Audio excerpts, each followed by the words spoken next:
Welcome to the Workflow Podcast. If you enjoy this show, please like, share, and or subscribe.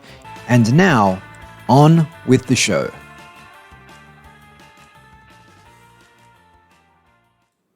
Hello, and welcome back to the Workflow Podcast for episode 5 of season number 2. And for those of you on the YouTube, yes, you can see I am wearing a Phoenix Suns jersey.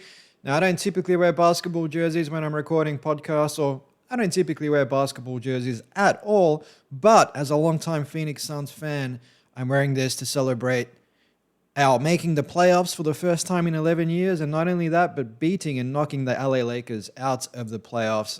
LeBron James's LA Lakers out of the playoffs 4-2 in the first round. And apologies for all of the Lakers fans listening to this, but I just had to get out the purple and orange for this episode. It's been a while since I have proudly worn this jersey.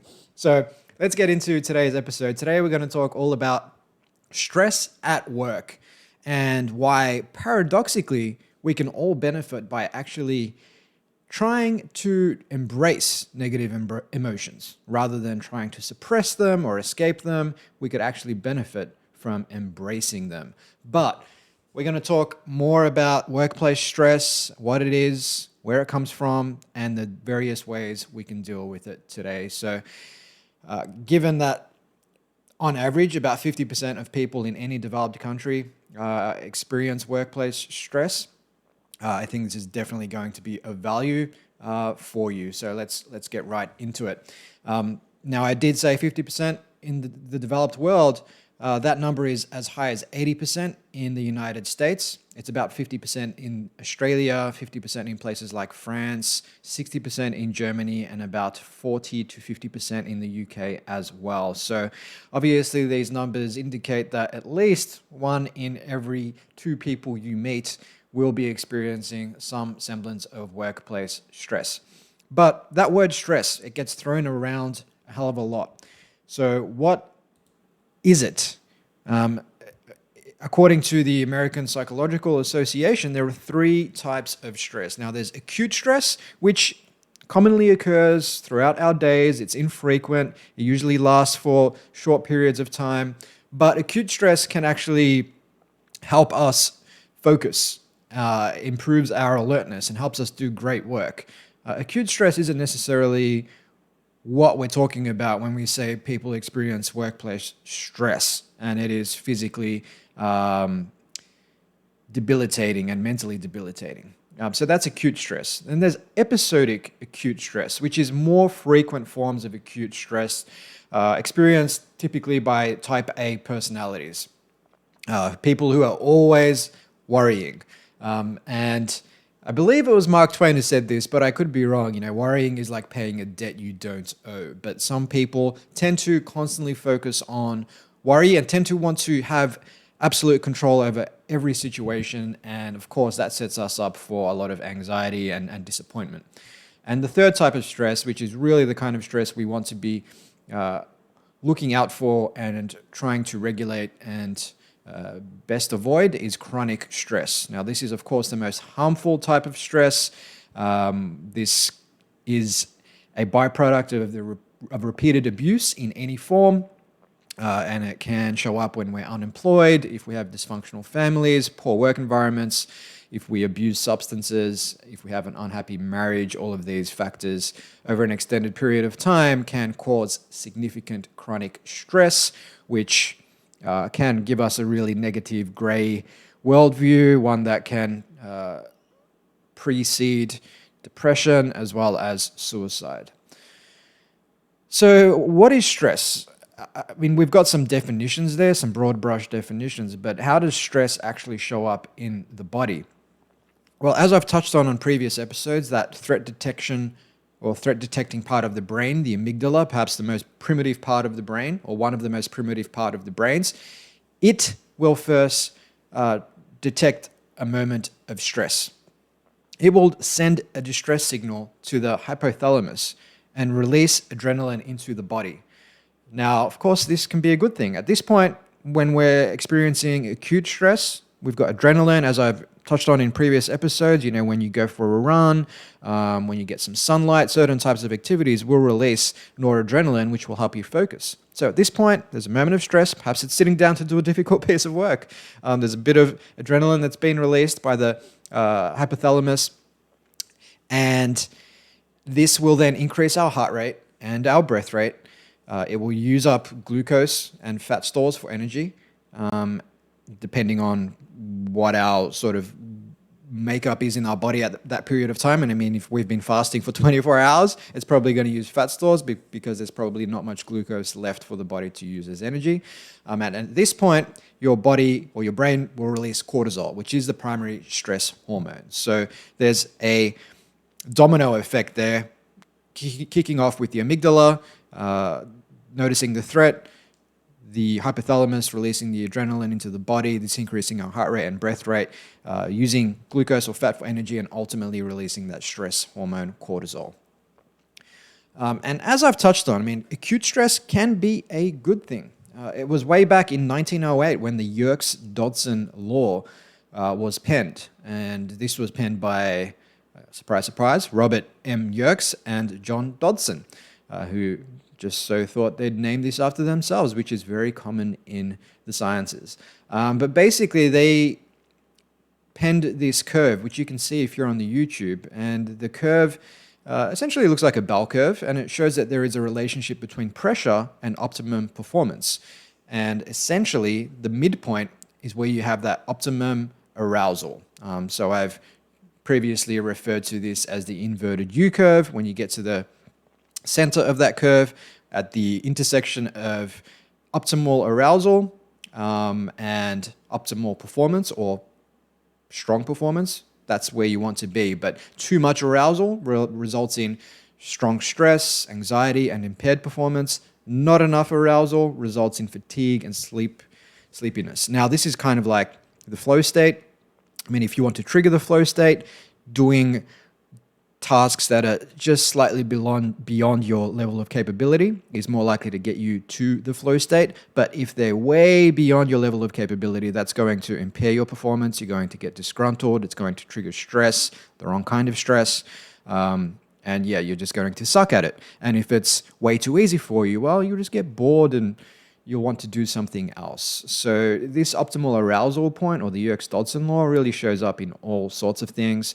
You can think of it applying to exercise. Exercising for an hour a day may be good for you. Exercising for 8 hours a day, maybe not so much. Having said that, I've just embarked upon a fundraising campaign. I'm raising funds for myeloma research, which is a cancer of the blood, which is something that took my dad away from me. But ultimately, I will be raising funds by working out once every 4 hours for a 48-hour period. So 13 workouts, basically about 10 hours of working out in that 48-hour period. So perhaps not a great example of the Yerkes-Dodson law there, working out a little bit too much, but it is just for 48 hours, and it is for a very good cause. And if you're interested in donating to that, you can find that over at GoFundMe. Just search for Gloveski. Just search for my surname. I think that's the best way to find that. But I might also include a link in the show notes for you. But nonetheless, I digress. So we want to hit the optimal point of stress in order to get the optimal performance out of ourselves. And that stress is not one that is going to be chronic. It's not one that is going to be too frequent. It's not one that is going to last too long, to the point where it does result in all sorts of physiological ailments, in all sorts of downstream negative consequences insofar as our mental health and physical health is concerned. So let's talk about stress at work. Now, according to the American Institute of Stress, 40% of Americans don't only say that they are stressed at work, but they say that they experience very or extreme workplace stress. Their jobs are very or extremely stressful. 25% of Americans say that their job is the number one stressor in their lives. And 26% say that they are often or very burned out or stressed by their work. Now, these numbers aren't insignificant. This is 1 in 4 people who say that work is the number one stressor in their lives, and they're often burned out by their work. So if you're in HR, this could potentially mean that 1/4 of your workforce is often burnt out or stressed by work. And of course, if we're hiring people to do a job, if we're hiring great people to do great jobs, but they're stressed all the time, well, their performance is going to be impaired, and we need to see what we can do about helping them regulate these emotions and stresses in their work and in their lives. So when we talk about stress at work, it shows up in a couple of ways. So we can look at psychological symptoms. So if somebody is exhibiting, say, signs of depression, anxiety, irritability, perhaps they're a bit snappy in meetings, or maybe their emails are really sort of short, if they're looking pessimistic about work, if they say pessimistic things about projects that are on the go, if they're overwhelmed, and if they're just not performing at a level that you're used to, and this could apply to yourself as well, of course, then you are showing psychological symptoms. But there are also behavioral symptoms. Now, this could be absenteeism, calling in sick, not turning up to meetings. It could be aggression towards colleagues. It could be diminished initiative, where you're just not proactive, you're just reacting to things and not really coming up with ideas, not taking the proverbial bull by the horns as they speak. It could be problems with relationships with colleagues, clients, partners, just disinterest in work, and ultimately impatience and isolation. And sometimes these signs of stress are not so obvious, kind of like in a dysfunctional relationship. You might have passive aggressiveness. Similarly, when it comes to workplace stress, that can show up in meetings, that passive aggression, but also it could be criticizing other people's work, disagreeing for the sake of disagreeing, and procrastinating. Now, of course, these things are not these things don't exist in a vacuum. I mean, you could procrastinate for other reasons, particularly the brain's desire to conserve energy is a pretty good reason to procrastinate, but it could also be a byproduct of your stress at work. So what is the financial cost of stress? Well, the financial cost is not small. The American Institute of Stress estimates that it costs American companies alone more than $300 billion a year in absenteeism, turnover, diminished productivity, and medical, legal, and insurance costs. Now, that's not an immaterial sum. And when we talk about the physical costs, well, there was a team of researchers from Iran at the University of Medical Sciences who reviewed the impact of stress on body function. And of course, they found that stress impacts memory, cognition, mood, the immune system, our propensity to develop cardiovascular disease, gastrointestinal complications, inflammation and eating disorders, and other elements. But worst of all, stress can ultimately lead us to an early grave. Now, I wrote about, or I mentioned Jeffrey Pfeffer's book, Dying for a Paycheck, in my book, Time Roots. So Jeffrey is a professor at Stanford, and his book looked at workplace stress, where it comes from, what are the costs, and so on. He actually found that workplace stress in the United States is associated with 120,000 deaths per year and approximately 5 to 8% of annual healthcare costs. And this finding was echoed by Barry Wehmiller, Barry Wehmiller's CEO, Robert Chapman, who basically went as far as saying that the audience he was speaking to at a large business conference, an audience full of senior executives, was the cause of the healthcare crisis.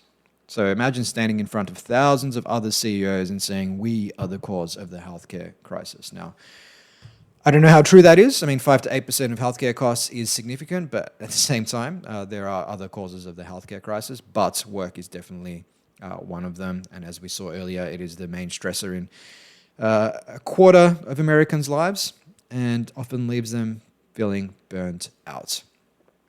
But ultimately, putting aside the financial cost, putting aside the physical cost, I mean, the deeper human cost, the cost to our personal relationships, our creativity, our attitude towards life, our desire to get up in the morning and to just live. I mean, that's what is really at That's what is really at risk here. It's the stress that we don't experience, or not only we experience, but it's the stress that our partners experience, our families, our friends, our colleagues, by being around us. So if 55% of Americans report feeling stressed a lot of the day, imagine what they could achieve, how they'd show up if they weren't battling those internal demons all the time. And of course, this isn't just Americans, this is true of Australians, Brits, Frenchmen, French women, Germans, you name it. This statistic applies all over the world, especially in places like, say, Asia. Japan has 56% of people reporting workplace stress, which isn't unusual or surprising given the long hours that countries like Japan, countries like Singapore, countries like Hong Kong have ingrained into their workplace DNA. Also just their culture as a whole, beyond the workplace, is one where one is expected to work very hard for very long, and that is a sign of status. And of course, that might be fine in the moment, but prolonged periods of working very hard, working very long at something, can obviously have downstream deleterious consequences on every other aspect of our lives. So let's get to the root causes of this. I mean, why are we stressed at work? I mean, yes, we have a lot of emails flying in, Slack messages, we're incredibly distracted, but perhaps these are symptoms of a deeper thing being the way organizational culture is built around consensus seeking, a lack of autonomy, a lack of trust, and so on. So let's get into the science on that. A report by the National Institute for Occupational Safety, or NIOSH, found 3 key reasons. Number 1, workload. So much to do, so little time. Number 2, people issues, navigating human behavior and office politics. And number 3, work-life balance issues, not having enough time to invest in personal relationships and life more broadly. Now, these findings echo what Jeffrey Pfeffer wrote about in his book. He basically put it down to working long hours, facing family to work and work to family conflicts, facing high job demands such as pressure to work fast, and having relatively low control over your job and job environment. Now, other stresses that have been identified extend to job insecurity, changes to duties, monotony, insufficient skills, micromanagement, inadequate resources, few growth opportunities, harassment, and poor relationships with colleagues. Now, the NIOSH report actually went further and it looked at organizational factors, so cultural factors essentially, or what they called organizational hygiene.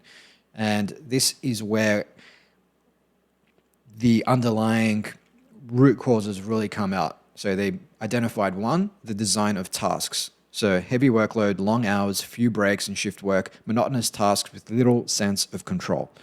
And number 2, management style. Centralized decision-making, suboptimal communication, and a lack of consideration for one's personal life. So this comes back to these cultures, these crap cultures, as I like to call them.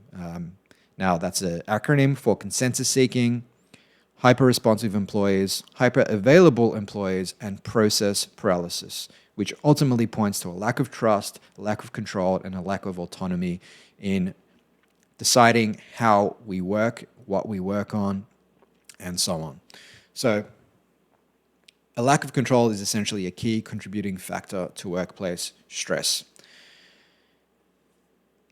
This should not be a surprise, given that psychologists say that feeling a sense of control is one of the deepest psychological needs we actually have. When we don't have that sense of control over our personal lives, our work lives, whatever the case is, well, we feel helpless. And that's when we become victims. And when we become victims, we ultimately start experiencing stress and grief and apathy and things of that persuasion.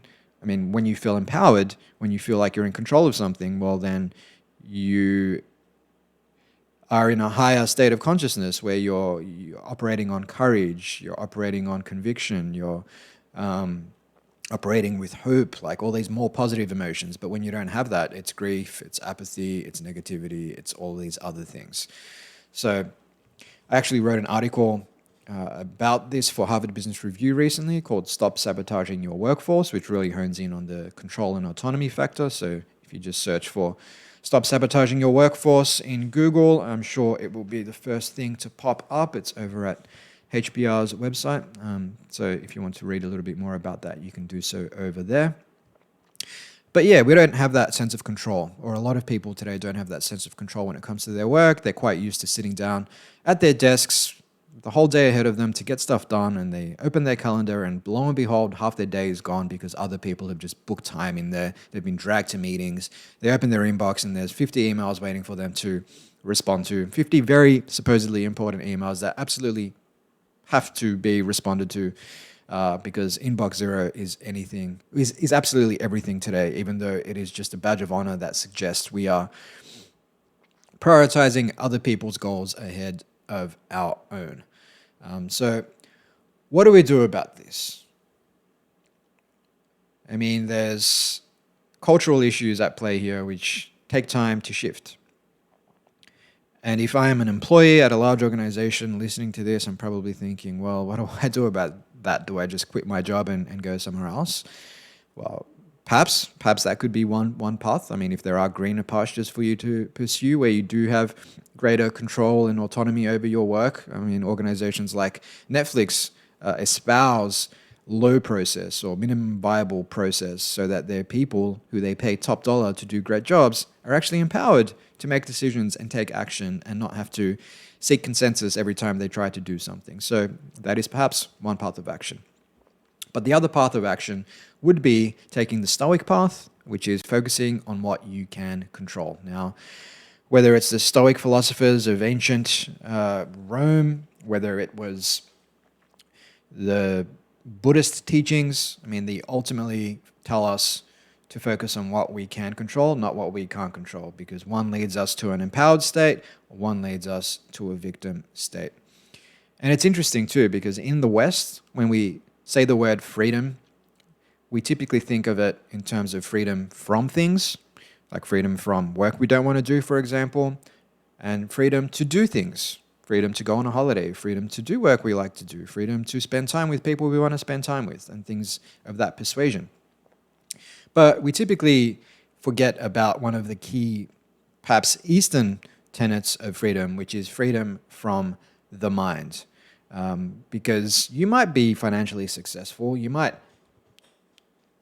have the job you've always wanted, you might have a beautiful partner, but you might still experience stress, anxiety, irritability day after day after day after day and never really be content or happy. And that's where freedom from the mind comes in.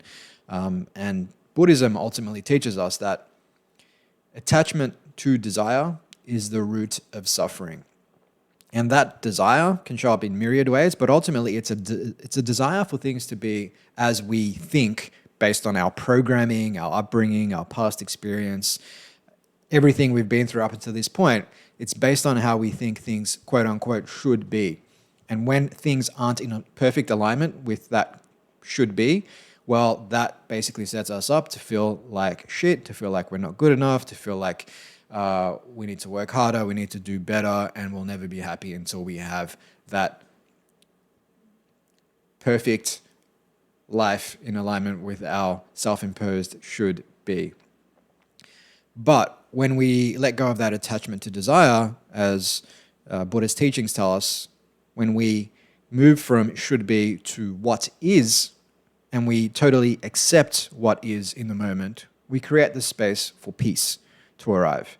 Modern psychology also echoes this. So this isn't just Buddhist teachings, this isn't just, quote unquote woo spirituality, but modern psychology also echoes this. So it was Barry Schwartz, who wrote the book The Paradox of Choice, who found that you have two types of people. And of course, when someone divides the world into two types of people, it's like, what's that saying?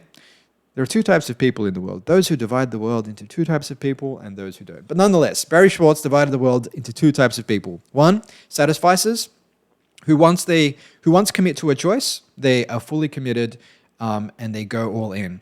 And maximizers, who basically always look to optimize whatever choice they've made. They're never fully committed. They've made a choice, but then they're looking at over the fence. They're seeing if the grass is greener on the other side. And ultimately, what Barry Schwartz found was that while maximizers might pick what on paper appears to be the better option, satisficers tend to be much happier. They demonstrate much greater emotional well-being over an extended period of time, and that's because when they've decided they're in, they are all in. They're super committed. They're not looking over the fence. They're not looking left and right. They're not comparing themselves to other people. They're not comparing what is to what supposedly should be. They are just fully committed to that what is. And yeah, so modern psychology echoes what the Buddha essentially taught us thousands of years ago.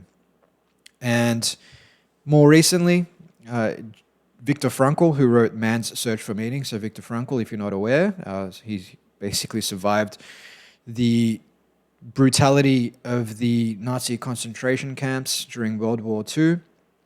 And one thing he really highlights in that book is that we always retain the freedom to choose our attitude, how we respond to what happens to us. He ultimately credits with surviving the brutality of those camps. Mark Twain, famous writer, also said that I am an old man. I have known a great deal of troubles, but most of them never happened. And that is so true. Like, it's just that alpha personality, that A-type personality who's always worrying about something, always needs something else to be just perfect, always pursuing more should-bes instead of just accepting what is. And most of our suffering is self-imposed. Most of it is in our heads. It's always anticipating what's going to happen or looking back at the past and never just being present in the moment. So of course, when we become more aware of ourselves, how we respond to things that happen to us, whether it's things that are directly happening to us, whether it's our interpretation of things, how we choose to relate to work, personal relationships, and so on, once we become more aware of that, and whether or not our reactions, our responses, our judgments are serving us or sabotaging us, we can start to apply more agency over how we behave in our moments. And this really comes back to watching our judgments, which is something that Marcus Aurelius, former Roman philosopher king, wrote about in his journals. Things are only bad if you judge them as so. When you remove the judgment, they are no longer bad, essentially something along those lines. So the same applies to negative emotions. And Beth Kurland, wrote a book called Dancing on the Tightrope. Now, when we think about negative emotions, typically we try to escape them. That could be by turning the television on, reaching for our phones, drinking alcohol, having sex, going for a run, even meditating or doing yoga. As good as these activities are, they can still be distractions. But when we do that, we're not really creating space for those negative emotions to dissipate. We're either just suppressing them, suppressing them down in our bellies, or we're just escaping them temporarily and they will come back. But if you want to essentially really let go of those emotions, the only way is through. The only way out is through. And as Beth Kurland wrote in Dancing on the Tightrope, by embracing negative emotions, you give yourself the gift of compassion and you change the character of those emotions. So, for example, she suggests dropping the judgment and instead opening the door to such emotions, curiously welcoming whatever walks in and labeling the said emotion. Oh, that's just sadness. Oh, that's just anger. And by mindfully observing so-called negative emotions in this way, it basically creates a layer of separation between you and those emotions. So you're not identifying with that emotion, you're basically observing it. And when you do that, when you just watch that emotion without judgment, you'll notice that its energy shifts and it becomes a lot softer, and it just, after a little while, it will dissolve. Because the psychological physiological duration of an emotion, of a feeling, is actually only 90 seconds. But we tend to hold on to emotions, we tend to identify with them, we tend to ascribe a lot of thoughts to these feelings, because an emotion like sadness that's one emotion. But that emotion might trigger thousands of potential thoughts, which will keep us in that emotional state of sadness for minutes, hours, days, weeks. So just noticing the emotion, not judging it, watching it, mindfully observing it, you'll notice that its energy will shift. And by doing that, we're actually, quote unquote, burning out that emotion. And the more we do that, the more negative emotions we actually release from our bodies. And so, as I said, the physiological duration of an emotion is just 90 seconds. But by holding on to it, by ruminating, that's when we can turn that 90 seconds into 90 hours. So, what we've talked about today is really about focusing on what you can control, not what you can't control. So, when you notice those negative emotions, don't suppress them, don't escape them, just sit with them, surrender to them, watch them, label them, and you will notice just by creating that layer of separation between yourself and these emotions that those emotions will get softer. And over a period of time of practicing this, you'll find that your relationship with such emotions, one, will become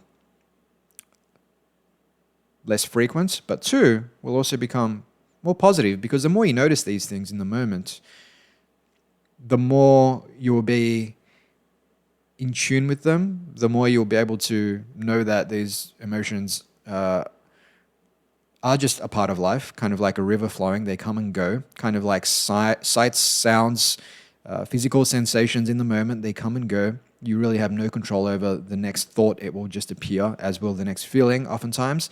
But by developing a much tighter relationship with these emotions, they will not be as debilitating going forward. And you will notice these emotions when they show up at work, in your personal relationships, when you're driving the car and someone cuts you off on the freeway. And rather than let them be in the driver's seat, and dictate how you behave, they'll be in the back seat and you'll be in the driving seat, and you'll say, hey, it's just a little further, don't worry, or something to that effect. You'll be able to talk to that emotion and say, hey, I see you, I feel you, I get it, but I'm going to take this one from here. And that can have a transformational effect on how we show up at work. So ultimately, in summary, 1, let go of attachment to desire and accept what is. Now, this isn't an excuse to be complacent.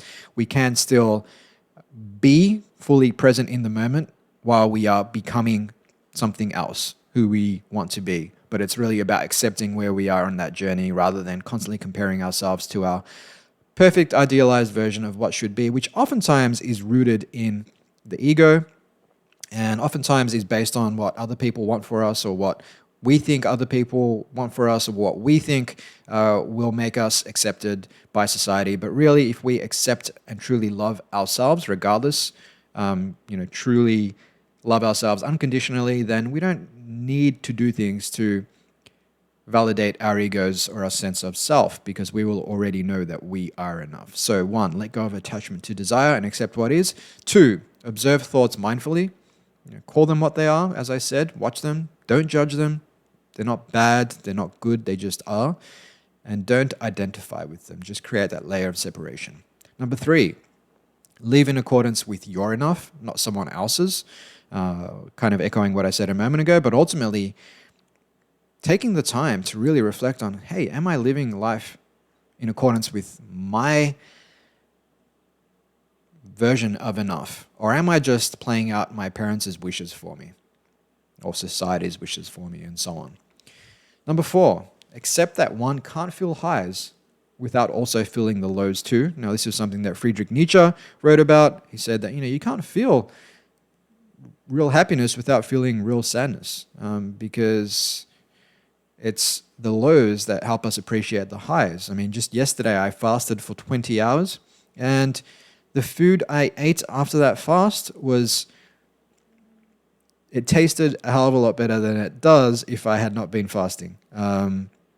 Similarly, if you haven't seen your partner, say they've gone away for a week and you absolutely love them, and those first few moments when they come back, your appreciation for them, the gratitude, the feelings, everything is much greater because of that distance. As they say, absence makes the heart grow fonder. And it's the same with happiness and sadness. Like, we need to open ourselves up to feeling the full spectrum of human emotion, because that is ultimately what makes us human, and there is nothing wrong with feeling some of those emotions that we tend to construe as negative. But rather than identifying with them, as I've stressed already and as I continue to stress, it's about just noticing them, having a positive relationship with them, and not letting them dictate how you behave and how you show up. And finally, number 5, focus on what you can control, not what you can't. Now, of course, there are other things you can do to get your mind right, some of which we've already touched on this podcast. We've talked about the type of work you do. We've talked about nutrition, physical movement, sleep, socializing. And in subsequent episodes of this podcast, we will touch on things like breath work and meditation and a number of other things. But ultimately, at its core, it really comes back to how we choose to respond to what happens to us. So with that, I'm going to bring this episode of the Future Squared podcast. That's my other podcast, of the Workflow podcast, to a close. Hope that's helpful for you in some way, shape, or form. You can find show notes to some of the resources I've mentioned in this episode in the podcast show notes, but you will also find links there to some other articles that I've penned on things like breathwork and meditation, how being social helps you focus at work, sleep, how physical activity improves our focus and cognition, and what to eat to stay focused for longer. If you really wanted to deep dive on some of these things that will help you to improve your mental disposition both at work and at home. So with that, let's wrap this one up. Go Phoenix Suns, and I will see you next time.